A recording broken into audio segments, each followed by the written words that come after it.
because countries all around the world provide foreign tax credits, so there's not double taxation. So if a U.S. company pays taxes overseas, you don't want to double up and have them pay taxes here, because we want more U.S. companies to do business overseas. I'll give you an example. In my hometown of Cincinnati, Procter & Gamble has over 10,000 employees. 40% of those workers support global sales, international sales outside of the United States. So this is great for us. A lot of those are service jobs, back office jobs, high-paying jobs, by the way, white-collar jobs that help strengthen our Ohio economy. But this happens all over the country. And so my concern is that the interest in avoiding double taxation is compromised when you look at these new regulations. Post TCJA, which was 2017, we saw that if businesses are able to compete and workers are able to compete, they do pretty well.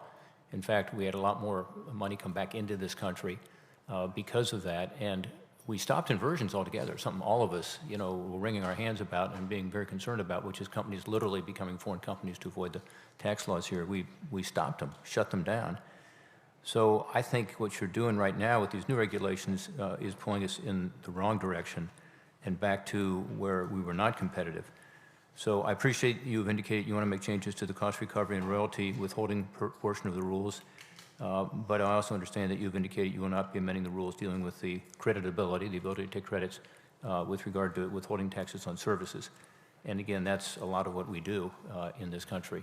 So my question to you would be, one, do you agree with me that we want to have global companies here in America that are expanding jobs here and therefore taking advantage of what, again, the global community does, which is these tax credits, including for services?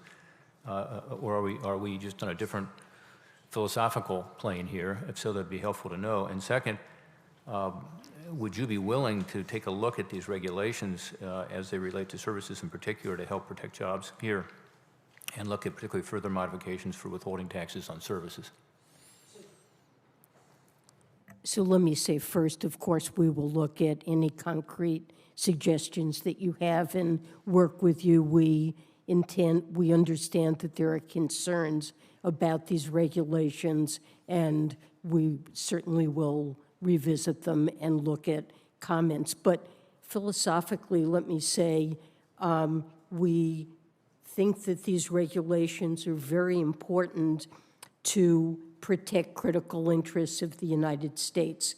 And the fundamental principle is that we should allow a credit for foreign taxes only where the foreign taxing jurisdiction has the primary right to tax the income.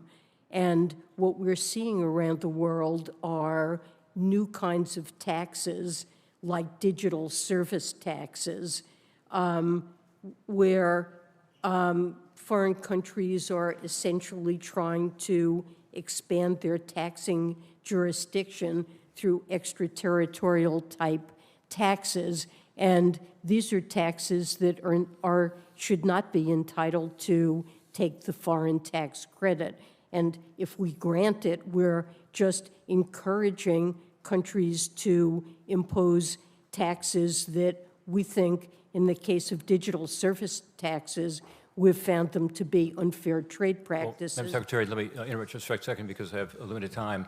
I don't disagree with you on the digital services taxes. That's not the issue here, and I understand your position on that, and I tend to share your position that American companies have been unfairly targeted with regard to digital services taxes. I'm talking about withholding taxes with regard to services.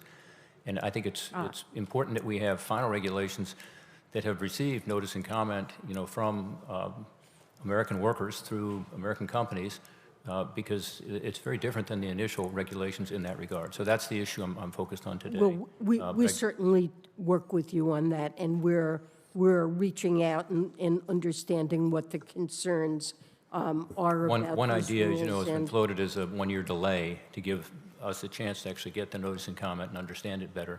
I hope you would consider that. The time, my friend, has expired, and did you want to respond to that, Secretary Yellen? I was just going to say that if there are changes, they can be applied on a retroactive basis. Very good. Thank you. Senator Daines is next, and then I very much hope we can get Senator Casey, who's been